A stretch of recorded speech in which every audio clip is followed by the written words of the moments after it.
My life has gone from perfect to a horrifying and dramatic limited series in a matter of days. I had never anticipated that something like this would come my way. Maybe some things are a little too perfect to be true, and I should have been more cautious about everything that was happening. In retrospect, I believe that I was too trusting, which is why I am having to face all of this. I, 32, got married to my husband Kendall, Ken, male, 35, 5 years ago. We had known each other for a long time before that, but had started dating only 2 years prior to getting married. That was my best relationship, and I always thought that he was the kind of man that I could end up getting married to. He had shown no red flags since I had known him and in the 2 years that I had been with him. Now, when I come to think of it, I think that the entire trope of he doesn't have a single red flag is a red flag in itself. No one is perfect, and if you can't see any red flags, please run, because then the person isn't being organic at all. He or she is putting up a performance for you to buy and fall for. Don't fall for it like I did. Anyway, I had a great relationship with him, and my previous relationships, though I admit they had not been many, were bad when compared to my relationship with him. So it was kind of obvious that he would have been my go-to choice. We were in love and we were happy. His parents liked me too. Ken is their only child and they depend on him a lot. By extension, they doted on me too. Even after marriage, I had never had to face the entire interfering mother-in-law problem. And I was very grateful for that. My in-laws don't live in the same state as us, but either we or they keep traveling up and down a couple of times a year to meet each other. It is important to him, and that's why I do it.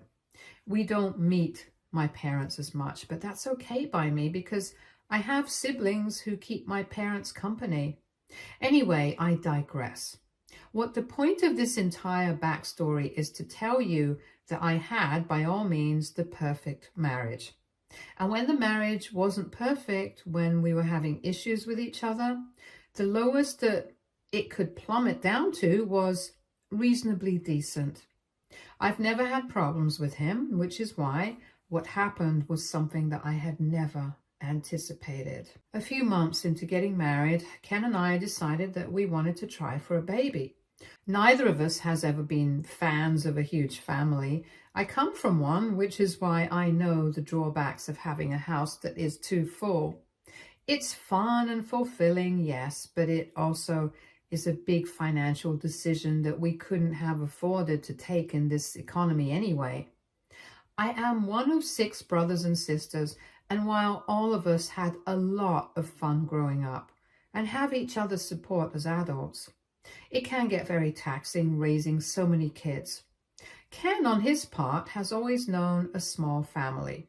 That's his comfort zone. And when he first met my siblings, all of them at once, the amount of chatter and catching up genuinely threw him off for quite some time. So both of us were aligned when it came to decisions regarding the family. We knew we wanted a small family, which is why we thought it would be best if we started trying early. For the first few months, we were excited, and even though nothing happened, we didn't get disheartened. But gradually, that failure began to take its toll on us, or much rather on me. Ken was still optimistic, and I think he also put up a brave front for me, but my faith was beginning to dwindle. After an entire year of trying, I suggested that we go to a fertility specialist and see what was up.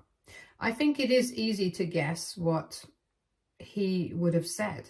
The doctor had made it very clear that it would be very difficult for me to have children naturally. Conception for me was an uphill battle, and the only way for us to ensure a pregnancy and a child this way would be to go for fertility treatments. It was a very hard day for him, and though now I have come to terms with it, I felt horrible about myself as a woman and for Ken because he had a wife like me. It was a very dark period of my life. What angered me the most was that Ken immediately started discussing fertility treatments with the doctor without even consulting me. We had never had an open discussion about it before because neither of us had anticipated that something like this would actually happen. But I had, in passing, mentioned to him that if I wanted a kid and was unable to have kids biologically or naturally, I would prefer to look into adoption more than anything else. Ken, in that very moment, stripped me of all agency when he started discussing fertility treatments and IVF options with the doctor for me. Never once did he ask me if I was okay with it. I wasn't. But none of that mattered to him. No, I don't think that's the right way to put it. It didn't even cross his mind to talk to me first before anything else. I was that much of an afterthought in this entire process. I didn't want to create a scene in the clinic, so I didn't say anything, but kept on nodding. But on the way back, I told him that I didn't like the way he behaved. We had a major fight that day, but we sorted things out eventually. It took us months. I'm not going to deny, to get back into a healthy place for all of us, my issue was that I was very unsure about IVF. I know it has worked for many people, and I know it is regarded as a miracle for many, just like Ken, but I was deathly afraid of going through that procedure and injecting my body with hormones and medicines, especially given the possibility that we could end up having twins or even triplets. It was just too much for me. A lot of women do it, but I am not cut out for it. And I felt that at the end of the day, it was my body. And if I wasn't comfortable going forth with this, that should have held primary importance. But for Ken, it was about the family. He was choosing the possibility of a non-existent family and unborn child over the health, physical and mental, and overall well-being of his wife. And that rubbed me off the wrong way. We had numerous fights about this, countless fights. For around 6 months, we were at consistent odds with each other. I tried to show him my perspective, and he tried to show me his. I'm not calling him wrong. I never did, even when we fought. I was just taken aback by the complete disregard that he was showing me and my considerations. The entire process of undergoing IVF made me feel unsafe, and to me, that should have been enough to put an end to the discussion, but it wasn't. But we made it through it somehow. I had honestly thought that that would have been the end of my marriage, but we got out stronger from it. Little did I know that I had a bigger shock waiting for me on the other side, one that makes me think that it would have been better had we ended the marriage than drag it out, only for me to end up facing what I did. We ended up going to marriage counseling for a while, and that helped a lot. I thought that the worst was over. I could see the improvement in our communication and marriage in only a couple of sessions. Then we began to have actual open discussions about the family and children, and both of us had mutually come to the decision that we would put off all baby talk for a while and try and navigate life as a couple. If we still felt that we wanted to have a child, we would proceed with adoption. It was the perfect solution, according to me, and things got better between us. I had no reason to think that he was cheating on me. There were no signs. There were no suspicious work trips or late night office meetings. And most importantly, I have always been very trusting of Ken. For the last 3 years, this is what the situation has been. I have trusted him blindly. We have been a happy couple, and there has been nothing wrong in the relationship that has made me question his loyalty or his love towards me. So yeah, he is a great actor. Everything changed last week. I stayed back at home because I was feeling a little sick. Ken was in the office, but I got a text from him saying that he had something very important to discuss with me, and he didn't want me to react poorly. I don't know what that was, but I thought that maybe it was something related to work. I was waiting for him to come home, and when he did, he had a little boy in tow. My immediate reaction was to think that he had brought home someone's kid to babysit, which is why he told me that he didn't want a reaction out of me. I greeted them and made a little small talk with the kid and pulled Ken aside. I asked him whose child it was, and he didn't say anything. I asked him again, no response. Finally, he told me that he was his son. For a moment, I just looked at him, and then I started laughing. I thought as if he was joking or pulling a prank on me. But before I could fully register what was even happening and could consider the possibility that maybe what he was saying might have some truth to it, the waterworks started. He started bawling uncontrollably and kept on saying that he was sorry and that he would make things right. I had started freaking out by that point and asked him what he meant. And he said that he would tell me soon, but right now I needed to look after his son.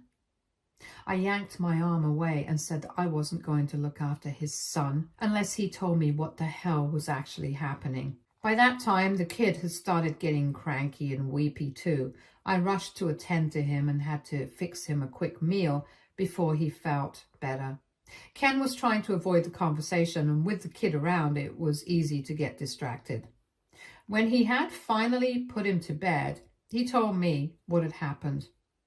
The only saving grace about the entire thing was that he did not lie. He told me that when we had hit a rough spot in our marriage, he felt as though a divorce was the only option. It was then that he had a fling with a woman, and according to him, it lasted a really short time. This was around the same time that we were contemplating going to marriage counseling. He said that they were both careful, but somehow she ended up pregnant. When she told him, he broke things off completely and asked her to abort, but she was adamant that she wasn't going to do that. And by then, things between us had gotten better, and he said that he did not want to lose me over a mistake. That was when he hatched a plan that he would pretend to be okay with the idea of adoption, and when the time came, when we were ready, he would end up adopting his own child.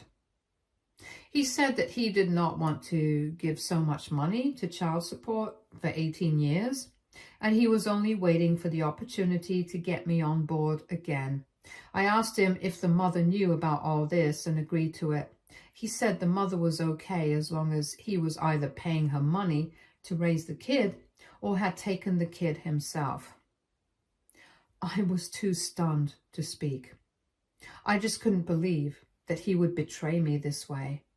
I asked him if the kid, Zach, 2, male, was here since I wasn't on board. He said that his affair partner passed away in an accident, and now the kid is completely his responsibility. I looked at him with complete disbelief. I couldn't begin to understand that now we had to be permanent caretakers of his kid with another woman, a kid that would be a constant reminder of his infidelity.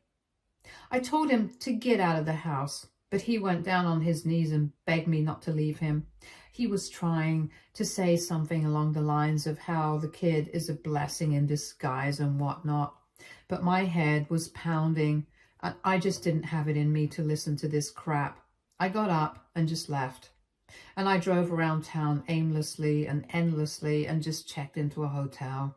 I dropped him a text that I wasn't coming back, and that was that. I got numerous messages and calls from him, but I didn't respond to a single one. I couldn't.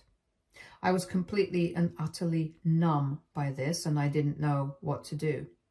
I had been betrayed like hell, and I was also going to be painted as a villain for not accepting a motherless child. It was all horrible, and I didn't know what to do. I didn't go home for 2 days. On the third day, my mother-in-law called me up. She said that she was in town and she wanted me to come back home so that we could talk. I told her that there was absolutely nothing to talk about and I had nothing to say. Neither did I want to listen to anything that Ken was going to say. She said that she completely understood my perspective, but she wanted me there so that she could help me out. I was a foolish woman because I believed her. I thought I had some support, and I thought that as a woman, maybe she would advocate my case. I was clearly wrong, and I should have known better. I trusted her, and I went back home. Zach was not there, but Ken, mother-in-law, and father-in-law were. My mother-in-law got up and hugged me, and that made me put down my guard a little. She held my hand, asked me how I was feeling, and made me feel all comfortable and secure. And then it started. It was an out-and-out war between us. Ken started by saying that all this started because I couldn't give him kids. The very choice of his words made me want to smack him so hard that his teeth fell off. I told him that no, all of this started when he decided to screw some other woman rather than tell me what problems he was facing and work it out like any decent man. My father-in-law said that I would get a chance to talk, but to first let Ken talk. Ken continued and said that the affair was a mistake, but the child was a gift, and I was being a moron for not seeing it that way. He said that we had always wanted children of our own, and now we had one. All that was left was for me to stop being a bitch and accept him. I couldn't even believe the gall of this man. I told him that this was not our kid. This was his kid. And there is a huge difference between those two things. That's when my mother-in-law butt in and said that I anyway couldn't have a kid of my own, which is why his kid was in fact my kid. She said that this was the way God had intended it to be. And now I had to be a good wife and thank the Lord for getting rid of my problems as a woman with such ease. I told her that she was out of her mind if she thought that this was God getting rid of my problems. This was God, or rather her son, creating new problems for me when none in fact existed. I told her and father-in-law that Zach was an outcome of infidelity and that I could not condone that. I was willing to adopt a kid, but not a kid my own husband had with another woman. That was just not acceptable to me. Things got heated and a lot of words were exchanged. There was a point where I was yelling at all three of them together and they were trying to hound me and scare me into submission. The entire point of this intervention, I believe, was to pressure me into accepting Zach. And that's why mother-in-law had staged the entire drama for no good reason. I told them that I was not going to accept Zach. And that's when mother-in-law said that I was a useless, infertile woman and that I should be grateful that Ken had not left me and had only had a useless fling. That was it for me. I told her to shut the hell up and to get out of my house. Father-in-law got up and told me to get out of the house because it was his son's house. I told him that I was leaving him and that I was going to divorce him and that they could do whatever they wanted to. I went out and immediately contacted my sister Sarah, 35, female. She's a lawyer, and I told her everything in summary and told her that I needed her to prepare papers. She said I need not worry about anything and asked me to go to Noah's place, my brother, her twin. He lives in the same city as me. I told her that I hadn't wanted to involve all of them, but now it has come to that and I don't see any way out other than divorce. It has now been a week since I've been with Noah and I don't know what to feel anymore. Update 1. I have now been staying with my brother for over 2 weeks and I guess the thrill of being grandparents has worn off.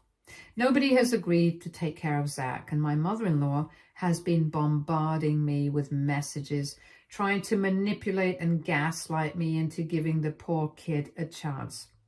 I don't want to. I'm not going to be a mother to a kid that is the result of my husband's cheating. I know it's not Zach's fault, But I also know that I don't have it in me to look past it and agree to whatever is happening. I'm not cut out for that. Sarah has asked me not to block any one of them because this could be beneficial during the divorce proceedings. So I am stuck with this for as long as this doesn't resolve itself. Noah, however, told me that instead of taking this lying down, I could get back to them and mess with them. He suggests that I tell them that I'm willing to take care of Zach, only if I'm allowed to open the relationship just from my end. That was the only way I would be willing to forgive Ken's infidelity if he allowed me to be open. But the same rules won't apply to him. I told him that that would be too much and Sarah would never allow me to do something like that because that would look bad for the divorce. But Noah said that he could sneakily pull something like that off. He also offered to have his friend pretend to be my boyfriend or the supposed third partner in the relationship. It sounds fun, and to be honest, I think I'm contemplating it. It would be fun to give my in-laws a taste of their own medicine, let them see what it feels like to have a third person just swoop in and ruin your marriage. Update 2. A lot has happened since my last update, and I'm sorry for being missing in action for the last few weeks. My head has been pounding and Reddit was the last thing on my mind. To all of you who are overjoyed at Noah's idiotic ideas and wanted me to go through with them, I'm sorry to burst your bubble, but none of that is happening. I didn't want to create issues in the divorce and everything was very messy anyway. Ken called me up and begged me to talk to him, and I told him that that would happen only in Noah's place, where he would be alone, but I would have my siblings in attendance. He tried to resist the offer and said that that would mean an invasion of our privacy and the sanctity of our marriage. I actually laughed when he said that. I told him that he had absolutely no problem when his parents were the ones hounding me, and that wasn't an invasion of privacy to him. I also told him to keep his trap shut about the sanctity of our marriage because all this supposed sanctity had been thrown out the window the moment he decided to get involved with another person. I told him I wasn't willing to meet him or talk to him otherwise, and he reluctantly accepted the offer.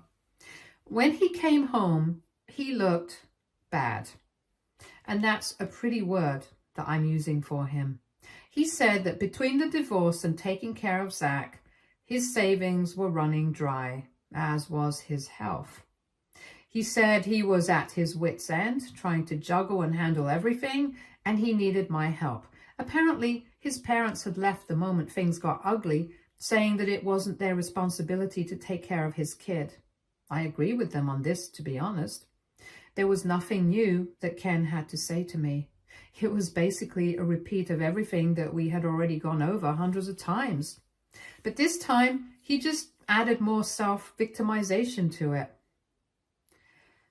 It was all about how he couldn't handle what had come to him, and that one mistake couldn't define the rest of his life. I didn't budge. I told him that this was his grave and he had to lie in it. Zach was his son. No amount of guilting others would help him out of this one. He said that I was a cruel woman for behaving this way, and that he couldn't believe that I could be so heartless and ruin the life of a child. I told him that he ruined the life of the child by bringing him into the world in the first place. It was entirely on him. He chose to have Zach. And now, just because he's being required to be a grown-up about it and become a father, he is in his pants. He said I had no idea what I was doing, and if I didn't help him out, I would be the one responsible for completely destroying Zach's life. He said that Zach's mother had no relatives around, and the ones that were alive were too conservative to accept a child out of wedlock. He said that she had been disowned and disgraced by her family for having Zach, and the agreement between them was that he would be responsible for the financial aspect till we adopted him, or rather he fooled me into adopting him, and the mother just had to act as a babysitter till then. Because of the conservative views of her family, no family member was willing to take in Zach or support him after the affair partner's death. I genuinely was at a loss because I did not understand how in the hell was it my concern. He said that the only place that Zach could go to was with him, and he was just unable to manage anything. If I didn't help him out and did not help Zach out, Zach would have to go into foster care. He was trying to imply that I would be the one to push Zach into foster care because of my refusal to play happy families with him. I told him that he still had his precious parents to rely on. They were very fast in jumping the gun and expecting me to put up with this. Why did they abandon ship the moment it got difficult? He said that they would have helped if they could, but they are old and they have their own stuff to deal with, which is why Zach was not a priority for them. I told him that just as they were allowed to prioritize their stuff over a child that was sprung into their lives out of nowhere, so was I. He begged me to at least reconsider the divorce and that he didn't have the bandwidth for the money to be fighting that. But I said, tough luck. I told him I wasn't going to halt my life just because it was inconvenient for him. He was an ass for expecting mercy and warmth from me. He was an ass for expecting mercy and warmth from me. I told him that if you think that I am an inconsiderate bitch, you are right, because I am one. And I have no shame in admitting it. I told him that the divorce was happening, and the only person I felt sad for in the entire situation was Zach. And that too, only because he had such a failure of a man as a father. This tipped him off the wrong way and he started cussing me out. But thankfully, I had Sarah and Noah there, and Noah practically threw him out of the house. I don't know why the moron was expecting any sort of reconciliation and how he even had the audacity to stand in front of me and make these claims. All I know is that I am done with him and his. Update 3. Holy crap, I had forgotten all about this account. It has been a long time since I logged in, and I'm happy to inform you that I am now divorced and have been so for quite some time. You had a lot of questions about Zach, but I'm sorry to say that I don't have any information on him. And I don't want that either. I have since moved out of Noah's house and have rented a small studio for myself. It's pricey, but I like the place, so yay, win for me. I have not been in touch with Ken since the divorce, even though he has been trying so every couple of weeks. I don't know what is it going to take for him to realize that we're over. This is by no means a fairy tale ending. I'm still hurt. I still feel betrayed. And I don't know when I'm ever going to be able to trust anyone again. What I do know is that I am going to move forward now without looking back. Stay tuned for more stories from Our Girl Relationships.